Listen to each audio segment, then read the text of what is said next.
Bonjour les bien-aimés, c'est encore une nouvelle retrouvaille en ce jour de mercredi 24 septembre 2025. C'est de la part de votre frère. Bien-aimés, que Dieu vous garde, vous fortifie et vous restaure dans votre état physique et spirituel. Que la grâce de Jésus-Christ demeure sur vous. Nous allons parler effectivement de la grâce.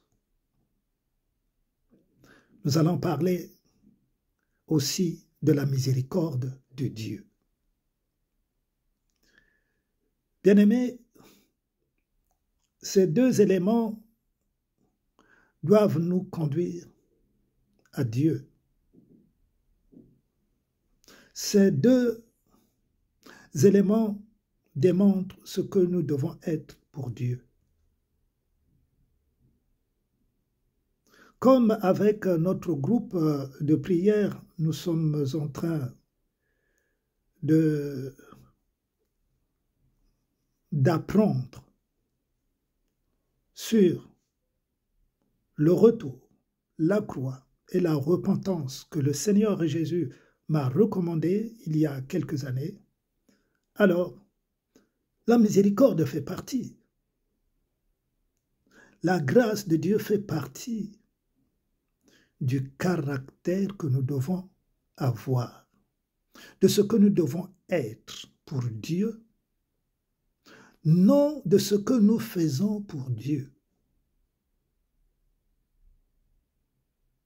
Ce que nous faisons, c'est quoi? Nous répondons aux sirènes des assemblées. S'occuper de l'assemblée de Dieu, donner les dîmes, chanter pour l'Église, témoigner pour l'Église, faire tout ce que l'assemblée nous demande. Ça, c'est faire ce qu'on nous demande dans les assemblées. Ce qui est contraire à ce que Dieu voudrait que nous soyons pour lui. Être pour lui. C'est être dévoué pour Christ. Aimer Christ. Écouter Christ. Obéir Christ. C'est cela être pour Dieu.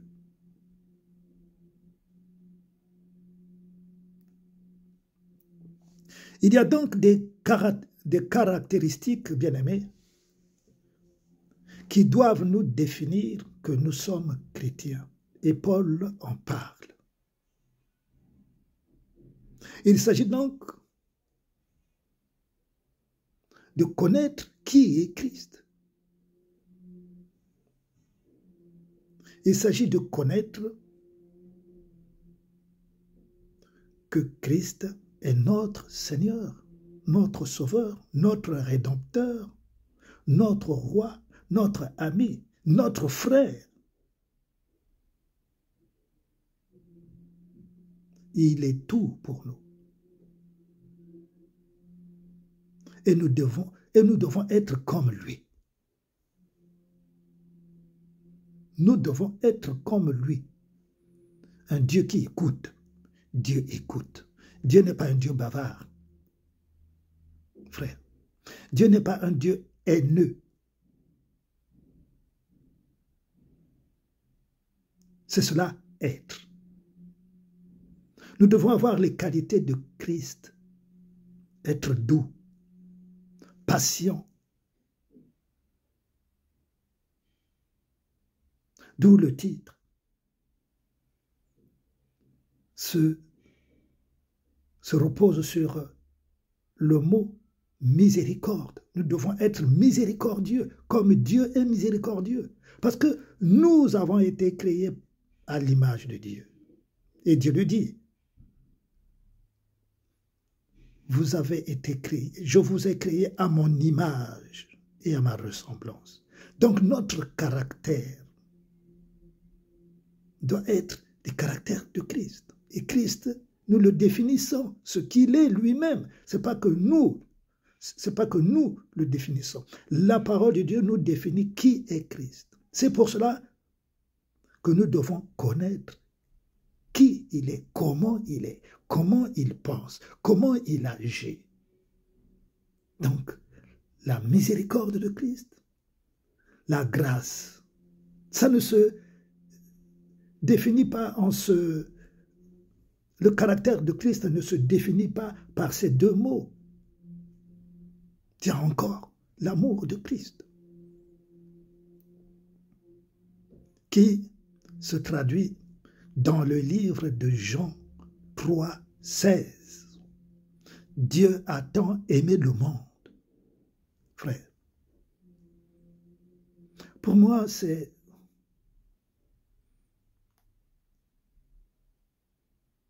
le meilleur verset biblique. Ce verset, je dis bien pour moi, ce verset pour moi définit tout ce qui est écrit, tout ce que Dieu a enduré, tout ce que les disciples ont enduré. Dieu a tant aimé le monde. Il nous a aimés et il nous aime. Nous a-t-il renié? Non, pas du tout. Il nous pardonne encore. Mais jusqu'à quand? Jusqu'à quand? C'est pour cela qu'il y aura l'enlèvement. C'est pour cela que la Bible parle de l'enlèvement. Parce qu'il y a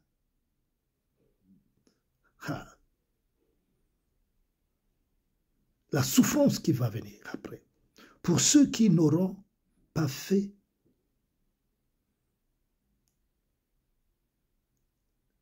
ou cherché la repentance, qui n'auront pas accepté leurs épreuves sur la terre, qui n'auront pas compris que Jésus-Christ reviendra sur la terre, mais qui ont prêché Jésus est avec moi, il a souffert pour moi, moi je ne souffrirai plus. Il y en a, j'ai entendu des pasteurs parler ainsi. Vous les avez certainement aussi entendus, les bien-aimés.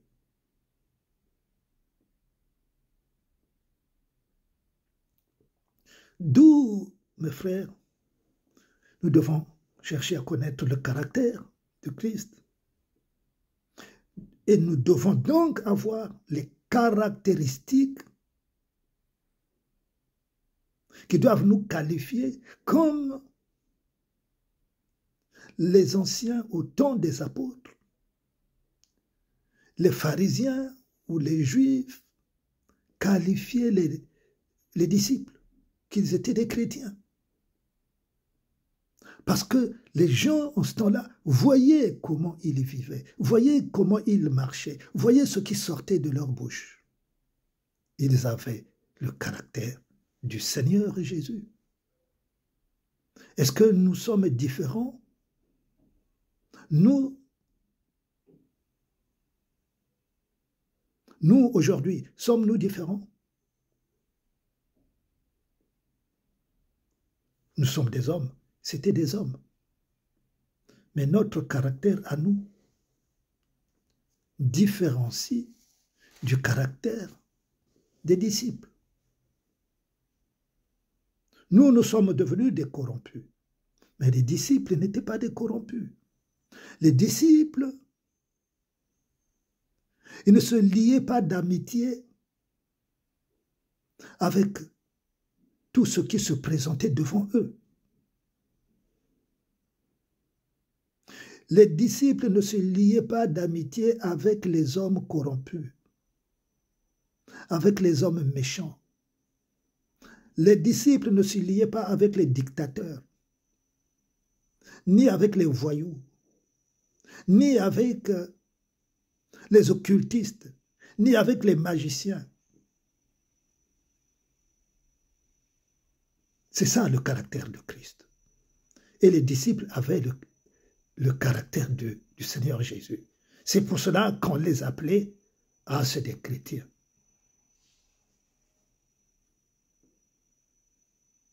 Nous devons donc avoir une relation intime avec le Seigneur Jésus.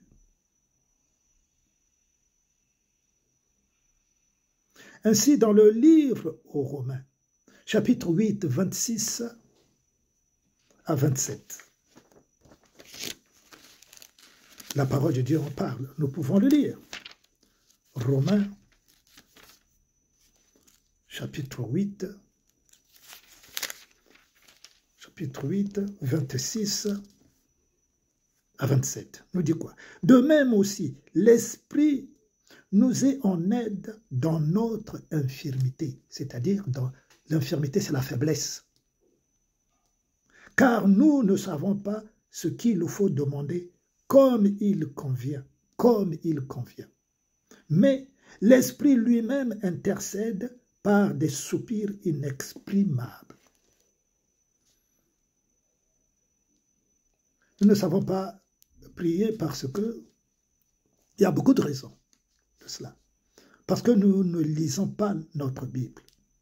Or, c'est par la connaissance de la parole de Dieu qu'on apprend à prier, frères et sœurs. Par la connaissance de la parole de Dieu qu'on apprend à prier. Mais si je ne lis pas constamment la parole de Dieu, comment je saurais prier? Voilà le premier élément.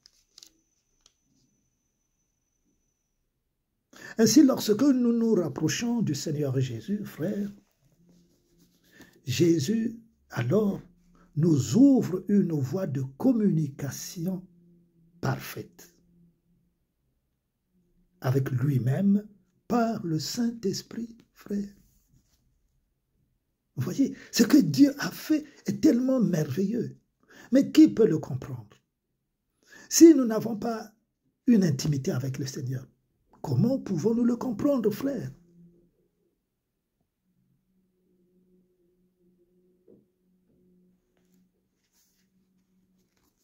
D'où faisons des efforts individuellement pour lire notre Bible. Ne soyons donc pas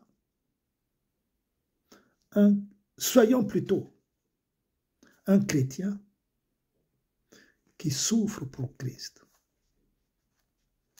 Ceux qui ont aimé le Seigneur Jésus ont souffert pour lui. Des exemples sont écrits. Je fais allusion aux disciples. Ceux qui ont aimé Jésus-Christ, ils ont souffert pour lui. Et nous pouvons lire dans le livre de Matthieu, chapitre 16. Matthieu, chapitre 16. Nous y allons. Matthieu, chapitre 16, verset 24. Je vais lire. Alors, Jésus dit à ses disciples, « Si quelqu'un veut venir après moi, qu'il se renonce soi-même et qu'il prenne sa croix et me suive. » Si nous voulons venir à Jésus, appelé ou pas appelé, si nous voulons venir à Jésus, il nous dit que je dois me renoncer à soi-même. Se renoncer, c'est quoi? Se débarrasser de toutes nos vieilles habitudes, de tous nos mauvais comportements. Voilà, c'est de ça qu'il s'agit. C'est du comportement qu'il s'agit. Des mauvaises pensées qu'il s'agit. Des mauvaises pratiques qu'il s'agit. De l'idolâtrie qu'il s'agit. Des mauvaises relations qu'il s'agit. De l'impudicité, de l'adultère, de l'alcool, de toutes ces choses qu'il s'agit, frère. Je dois renoncer à tout cela qui fait partie du péché. Si je fumais la cigarette, j'abandonne la cigarette parce que je fais du tort à mon corps. Car le corps, il est préparé pour Jésus-Christ. Mon corps doit être saint. Ma bouche doit être pure, sainte. Mes yeux, mon cœur, mon âme et mon esprit, je dois être saint. Ce n'est qu'à cela, en me renonçant, que je dois prendre ma croix alors. Ma croix, ce sont les épreuves que je vais rencontrer sur la route de Jésus, sur le chemin de Jésus. Les épreuves que je vais rencontrer alors représentent ma croix. La croix donc, entre autres, qu'il m'a recommandé il y a quelques années, frère, ma sœur. Prêche sur le retour, la croix et la repentance.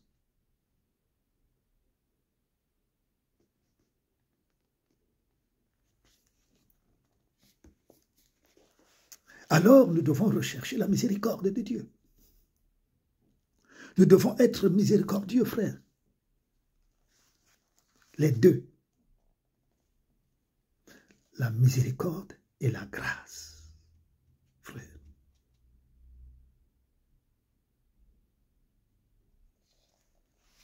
Alors, c'est quoi la miséricorde et la grâce? Nous allons aller dans le livre d'Exode 31. 33 plutôt. 33. Exode 33.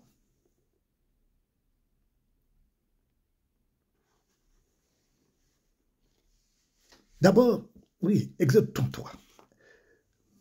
La grâce, frère,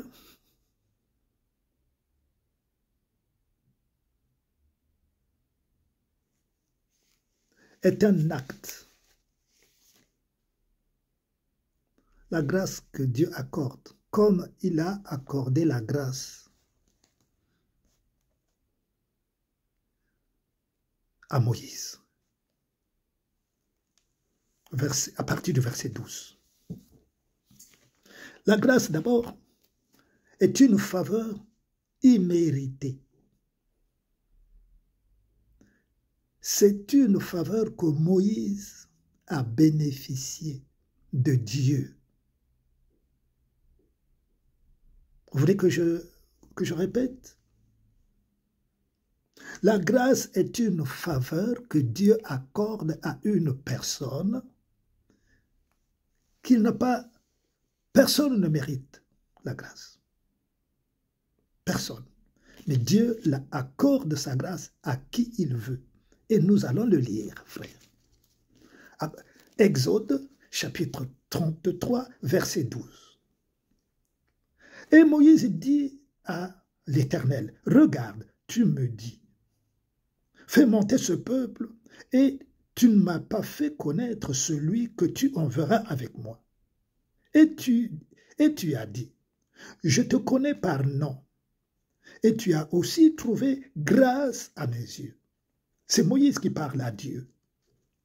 Et maintenant je te prie, si j'ai trouvé grâce à tes yeux, fais-moi connaître, je te prie, ton chemin, et je te connaîtrai, afin que je trouve grâce à tes yeux. Je te connaîtrai.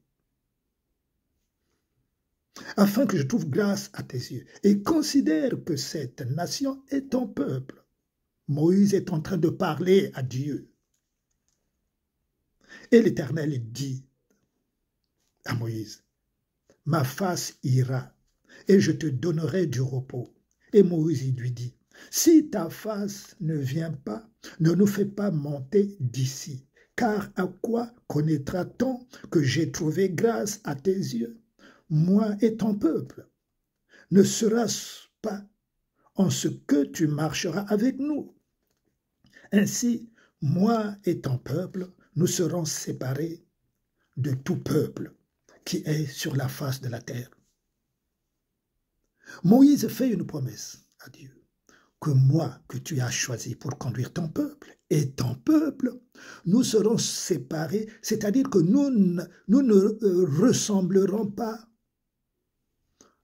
à d'autres peuples qui sont sur la terre. Pourquoi il parle ainsi? Parce que les autres peuples, c'était des pécheurs. Ils ne connaissaient pas Dieu. Ils ne connaissaient pas Dieu. C'était des païens. D'où Dieu voulait un peuple à part. Et alors, Moïse parle ainsi donc à Dieu. Moi et ton peuple, nous serons séparés de tout peuple qui est sur la face de la terre. Et l'Éternel dit à Moïse, verset 17, « Je ferai cela aussi dont tu as parlé, car tu as trouvé grâce à mes yeux, et je te connais par nom. » Et Moïse dit, « Fais-moi voir ta face. Fais-moi voir, je te prie, ta gloire. » Verset 18. Et Dieu répondit à Moïse, « Je ferai passer toute ma bonté devant ta face, et je crierai le nom de l'Éternel devant toi, et je ferai grâce à qui je ferai grâce, et je ferai miséricorde à qui je ferai miséricorde. » D'où, frère, je vous ai parlé du caractère du chrétien, des caractéristiques, s'il vous plaît, que nous devons avoir, nous chrétiens, serviteurs ou pas chrétiens, pardon, serviteurs ou pas serviteurs. J'ai parlé un peu trop vite, excusez-moi. Serviteurs ou pas serviteurs, nous devons avoir le caractère de Christ. Pour avoir le caractère de Christ, il faut lire la parole de Dieu.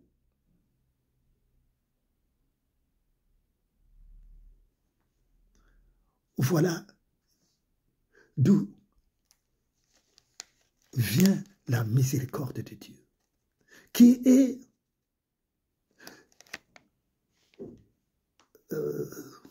qui révèle. La miséricorde révèle du mystère de la mort. C'est-à-dire, Dieu, pourquoi il est venu mourir à la croix?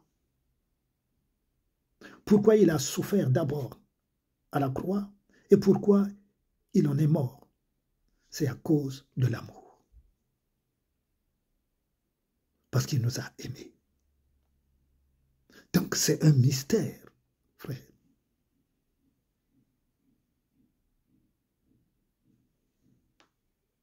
Sur la croix, Jésus-Christ pardonne jusqu'au bout. Il nous pardonne, frère. C'est l'amour de Dieu.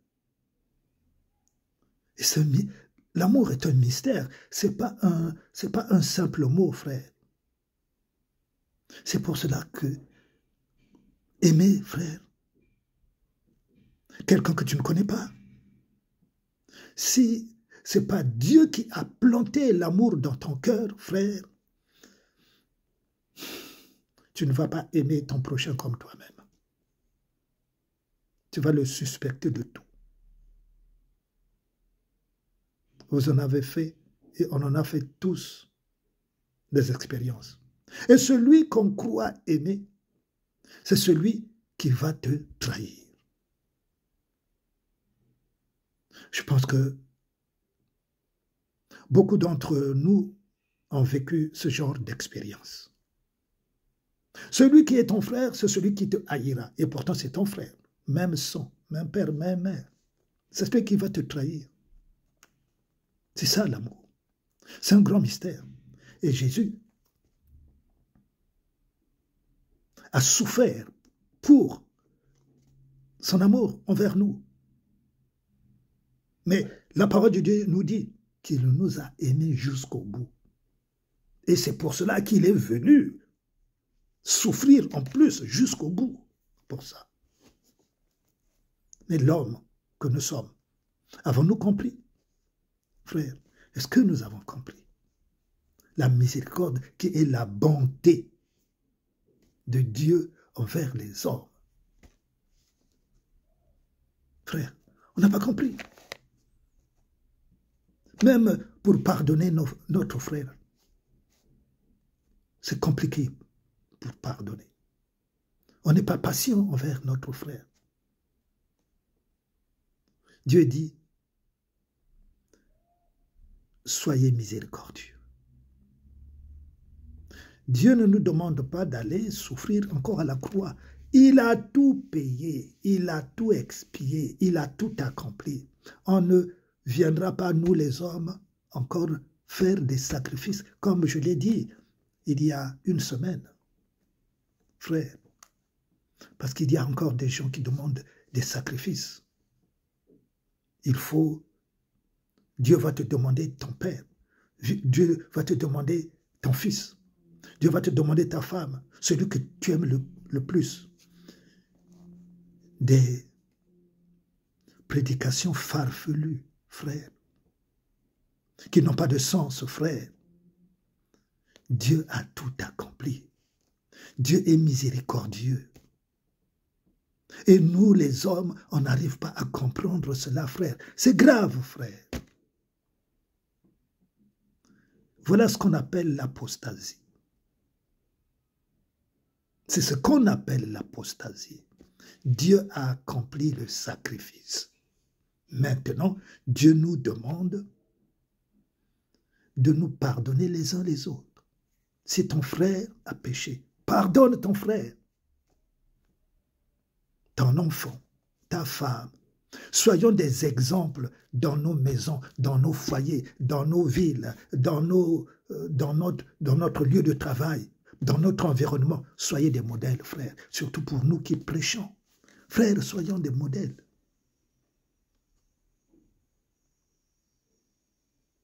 La miséricorde. La miséricorde, ce n'est pas la grâce. Ce n'est pas la grâce. La grâce est une bienveillance gratuite que Dieu témoigne. Et il témoigne cette grâce-là à Moïse. Nous venons de le lire. Vous pouvez le relire aisément, donc tranquillement, frère. La grâce est une bienveillance gratuite que Dieu nous témoigne. Comme donc nous venons de le lire. Dans le verset 19, précisément, je ferai grâce. Je relis. Et il dit, je ferai passer ma bonté devant ta face et je crierai le nom de l'Éternel devant toi. Et je ferai grâce à qui je ferai grâce. Et je ferai miséricorde à qui je ferai miséricorde. Alors, quel sacrifice avons-nous encore à donner puisque Dieu a fait grâce? Non, Dieu a expié nos faiblesses, nos péchés à la croix. Dieu maintenant nous demande à ce que nous pardonnons nos frères, comme je viens de le dire. Ce n'est pas à nous d'expier. Dieu a expié mes péchés comme les péchés de mes frères, de mes enfants, de ma femme, de mes ennemis. Maintenant, Dieu voudrait que nous soyons comme Dieu. Ce que Dieu a fait, c'est-à-dire que nous devons pardonner les autres. Et même nous-mêmes. Mais au moins, nous devons être des exemples, frères. Voyez, frère. Frère. Nous devons comprendre la parole de Dieu, s'il vous plaît. S'il vous plaît. Nous devons comprendre la volonté de Dieu pour nos propres vies. Donc, individuellement, nous devons comprendre la parole de Dieu. Ce que Dieu veut pour nous. Non ce que nous voulons pour Dieu. Parce que de toute façon, ce que nous voulons toujours, que Dieu nous donne, a toujours été d'un sens malveillant.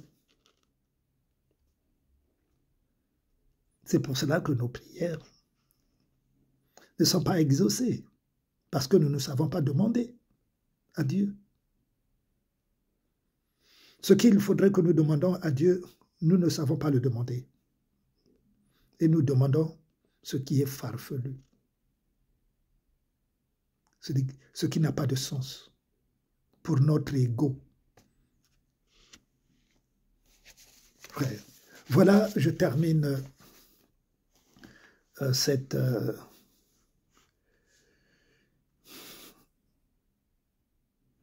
ce petit enseignement, frère, pour vous fortifier dans votre foi. Recherchez la face de Dieu par sa parole qui est notre lumière. Je bénis le Seigneur pour vos vies, pour nos vies, pour les nations, pour les familles qui sont étrangères à Dieu. Mais Dieu nous tend la main. Que le nom de Jésus soit élevé encore, maintenant, au nom de Jésus. Amen. À bientôt, très frère. Bien-aimé, pardon. Bien-aimé, à bientôt. Je vous embrasse très fort.